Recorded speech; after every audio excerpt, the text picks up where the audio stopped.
Good morning, children. How are all of you doing today? I am Chitra ma'am, your English literature teacher. Children, don't you see I am holding something in my hand, right?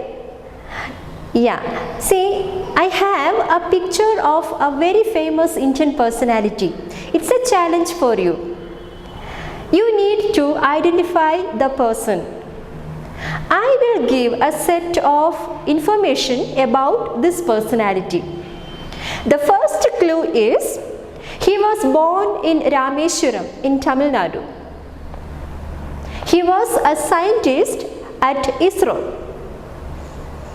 He came to be known as the Missile Man of India.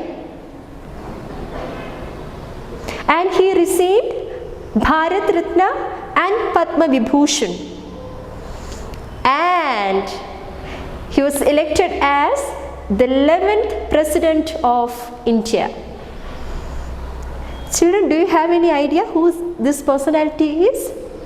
Louder. Yes, very good. The former President of India, the great visionary, a great teacher, an excellent orator, Dr. APJ Abdul Kalam. Very good answer.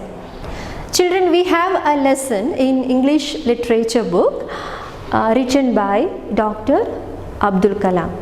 The name of the lesson is Building a New State. This extract is taken from Dr. Kalam's writing Ignited Mind. In this book, Dr. Kalam explains his experiences and the challenges faced by India as a nation for its further progress and improvement. Children, here we have the list of new words. They are used in our extract. Let's go through the new words and their meanings. New words. Ordained, officially ordered. Components, parts of a whole. Pertinent, relevant, something very important. Integrated, linked or coordinated. Dr. Kalam had taken a great challenge or a great task in his life. Do you know what that great challenge is? He was sent to a state to reshape the state, to remake the state, to rebuild that particular state. And he was sent to Jharkhand to bring it out a new state, a new progressive state. Why was he sent to Jharkhand, not any other state? Because Jharkhand is blessed with its rich vegetation and natural resources. So, in the year 2001, Dr. Kalam was sent to Jharkhand for a developmental program. Officials will be sending to a particular place or a state to take care of the state for its further progress. So he was sent to Jharkhand in the year 2001 for a developmental program. Dr. Kalam wanted to improve the living standards and the condition of the state Jharkhand by using the herbs, the forest products and the rich and abundant natural resources available over there. And in that mission, Dr. Kalam met a lot of ministers and common people as well. Dr. Kalam had extensive discussions and seminars, meetings with ministers in Jharkhand. He met the Chief Minister of Jharkhand, Mr. Babulal Marandi, and Mr. Samaresh Singh, who is the IT Minister of Jharkhand. They sat together and hours together. They were talking and discussing about how to improve Jharkhand. Then Dr. Kalam went to Ranchi and other various small places in Jharkhand. And Dr. Kalam observed very important thing in Ranchi and in Jharkhand on the whole, that all the basic required elements or components that we need for the improvement of a state were available in Jharkhand. Now, what are the main components or requirements for the progress of a country or a state? Here are they. Fertile land wherein crops will grow abundantly, right? Then rich vegetation, tall trees, presence of forest, and hard working people. As we know, hard working people is the priceless asset of a state, of a country. If the people of a state are lethargic or lazy, the country will not be led into progress, right? But here, this is the most beautiful point that had struck in Dr. Kalam's mind. People in Jharkhand, they toil day and night. Since morning till night, they work hard, relentlessly, for a better living, for earning money, for their very existence. Right? Yes. So these are the basic components, elements that we need in a society for its development. And Dr. Kalam went to Jharkhand for a purpose, to start to develop a herbal drugs industry in Jharkhand. And the very next day, Dr. Kalam went to visit Bokaro steel plant in Pawan Hans helicopter. It's a type of a helicopter.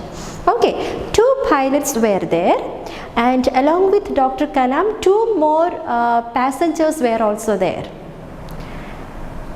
On the way to the steel plant, as they were about to reach the steel plant, the helicopter had an engine failure. The helicopter hit the ground with a loud shattering sound. Luckily, it happened when the helicopter was very close to the ground.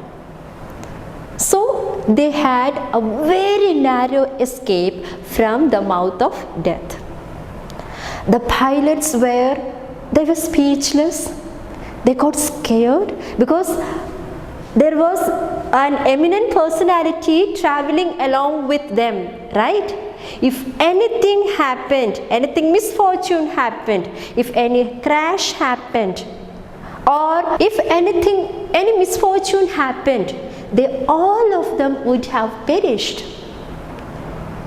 And they were completely confused. Pilots, they didn't know how to handle the situation and how to answer to Dr. Kalam.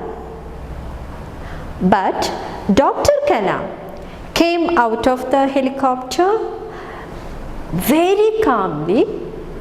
He was not at all seeming to be agitated or angered or tensed. He seemed to be very calm and composed. He went to the pilots, holding their hands. He said, "Thank you so much, officers. You don't lose your courage and presence of mind. As a pilot, you may come across such crucial points in your life. In such a critical moment, you should not lose your presence of mind and courage and confidence. You should have the courage to overcome or to deal with such adverse, unpredictable situations." See, children, how beautiful that incident is. This incident describes Dr. Kalam as a real human being. He was very compassionate and empathetic to everyone. After this incident, Dr. Kalam went to Chinmaya Vidyalaya to meet a group of students waiting for him. There he had a very short and sweet and thought-provoking speech with the students.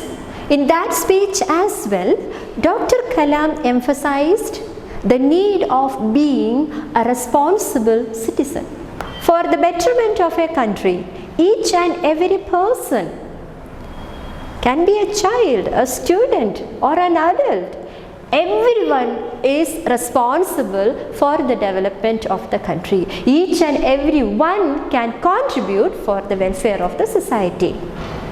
Okay, as you know, if a chief guest visits your school, obviously our school arranges some performances to welcome the guest, right? And here also in Chinmaya Vidyalaya, the students have kept some dance programs, some performances, and they have arranged an exhibition stall for Dr. Kalam. As he was watching all these arrangements and performances done by the students, a thought flashed across his mind. It's good that our kids are very talented, very creative, they are dancing, they are performing well, they are speaking well, they are drawing. At the same time, our main focus should be on giving proper education. Our students should be given proper education at the right time. Because after some time, children, after completing your school life, your higher education, you will be going to the society to serve the nation. At that time, your contribution to the society will be immense. Right? So each and every person can be the student community or an adult or a senior person.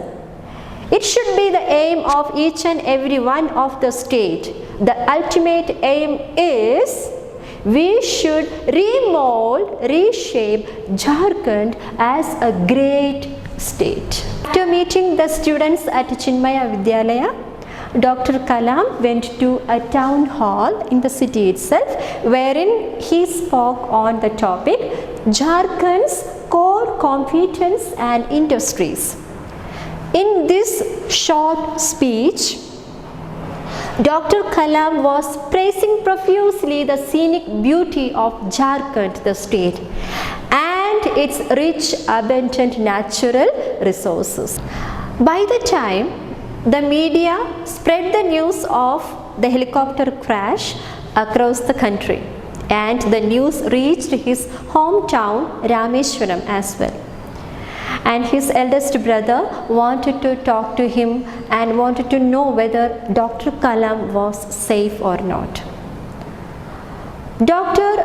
Vijay Raghavan, who was also accompanying with Dr. Kalam, informed Dr. Kalam that his eldest brother is online. He wanted to talk to him. So as he was talking to the people who were assembled at the town hall, the speech was going on.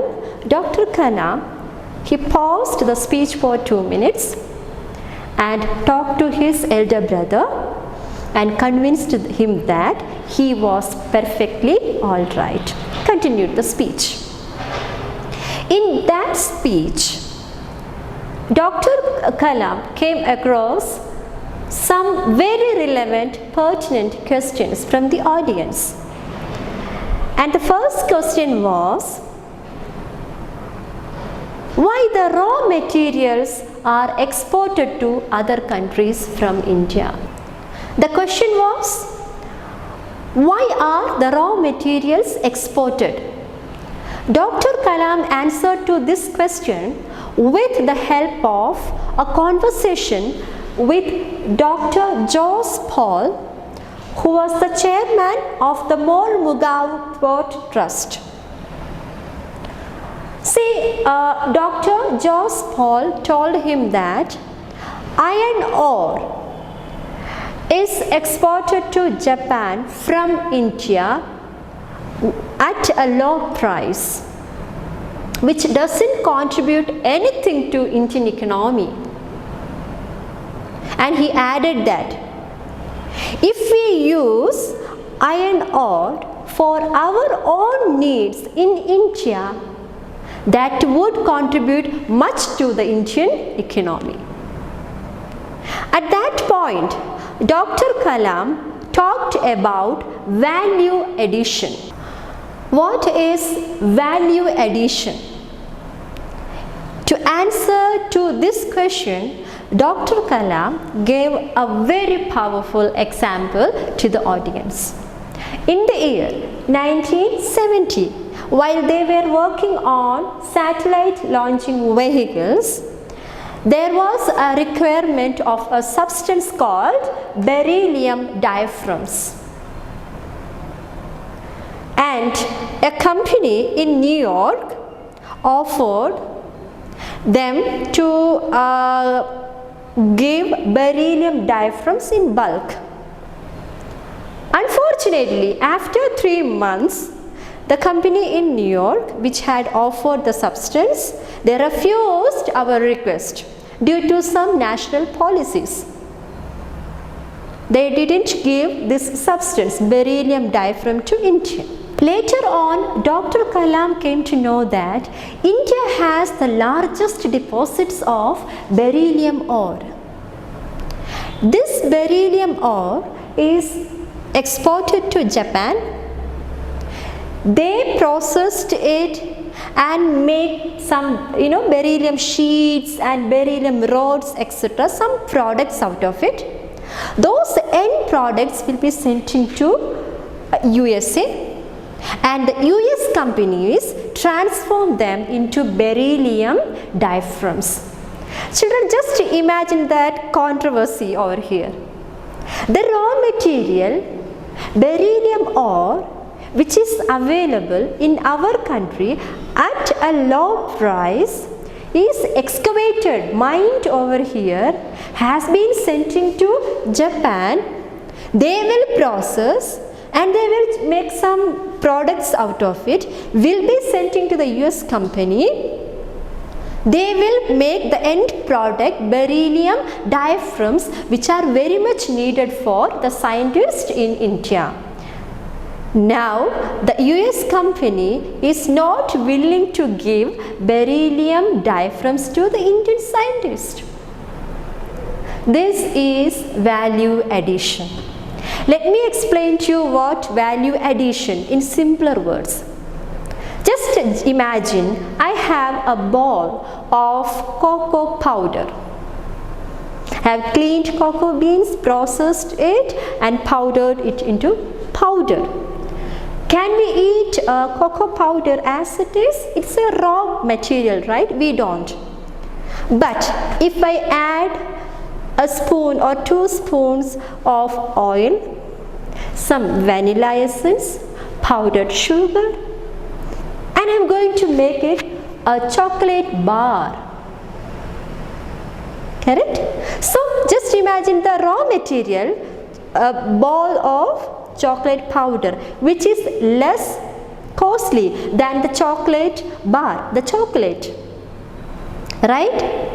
So by adding various elements, various ingredients like vanilla essence or powdered sugar or oil, etc., I have made something new, something more productive, something more popular, something more expensive than the raw material. Am I right? This is known as value addition. By adding values, by adding required elements or ingredients to a raw material to enhance the quality of the material. It's called value addition. Okay. Another example is, just imagine a packet of cement. Can we construct a house only with the packet of cement? No. We need some more other materials to construct a building along with cement, like bricks. Right?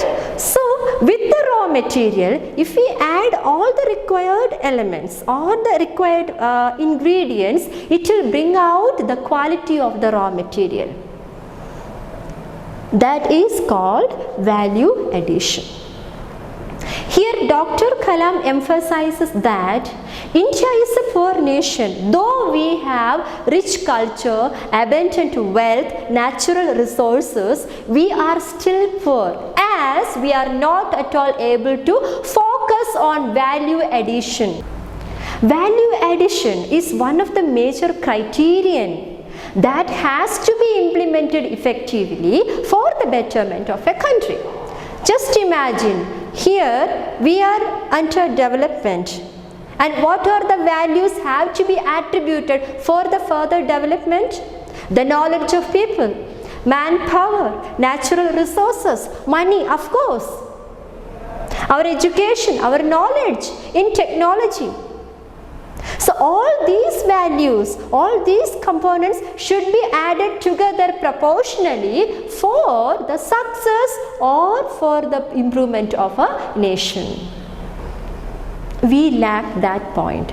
We don't know still how to utilize our abilities, our potential, our own resources effectively for the betterment of the country. And another question came up to him was, "Sir, do you think in politics is purity possible? Is purity possible in politics?" Purity is possible in every field of life. See children, we had a rich generation. We had an intellectual generation. We had an entire generation representing intelligence, foresight and great vision in each and every field of life. Can be in science, can be in arts, education, can be in experiments, discoveries, can be in politics, social service, etc. Our own Gandhiji, the great icon, Dr. C.V. Raman, Dr. S. Radhakrishnan, Kirloskar, Tata. So many examples, so many geniuses were there. They had great vision and mission in their life for the progress, for the betterment. Right? So if the nation, if the society can bring forth that vision, that mission, that foresight for the betterment of the country, we can purify each and every field of life. If we know how to reframe the society and how to uplift the living standards of the people by utilizing the resources available in the state, we can purify each and every field of life. Here is a very simple activity for you. This is a spelling game. Some letters are missing out here. Try to find out the correct letters and correct the words given here. Here is the answer for you. R O R D A I N E D. Component C O M P O N E N T. Pertinent P E R T I N E N T. Integrated I N T E G R A T E D. Children, here is an assignment for you. Let's take page number 65 in a textbook. Activity. A dream board or a vision board is a collage or a collection of pictures and other items that are intended to show you what your goals are and what inspires you to achieve them. It can include handwritten notes, slogans, cuttings from newspapers and magazines, images and stickers. Activity is very simple. Prepare a collage for India. Include the things that you hope that your country will achieve in future. And each one of you should write down how you will contribute to achieving these goals. It's there in your textbook, page number 65. This is an assignment for you. It carries 10 marks. It's a part of your internal marks. In the extract, Building a New State, Dr. Kalam is talking about how to reframe or how to reshape a state which is already existing. Right? Yeah. As I told you, this extract is taken from Ignited Minds written by Dr. Kalam. It's a non-fiction. The book is a collection of the personal experiences of Dr. Kalam. And in this book, Dr. Kalam talks about his dreams and his vision for a developed India. So this is the first point. How to reframe, as I told you, how to build a new state. Right? We should utilize our resources wisely. Our manpower, our knowledge, our money, natural resources, everything should be put in together for the betterment of the nation. Second point, we should focus on value addition. We should know how to put all these available resources into proportion for the betterment of the nation. Value addition, adding values, adding the elements, adding the resources available to build a new state. We should guide our men to be capable of leading the nation to success.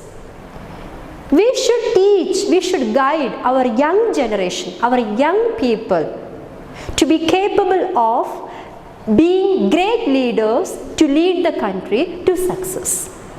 For that, our youngsters, our new generation, our kids should be given proper education. Dear children, this is the summary of the lesson Building a New State written by Dr. Kalam. As I told you, this is not a story. This is the personal experiences of Dr. Kalam. This is a non-fiction. Go through the lesson thoroughly. Watch the video. Go through the lesson thoroughly. And if you have any doubts in the doubt clearance session, we will be discussing it. Till then, all of you take care.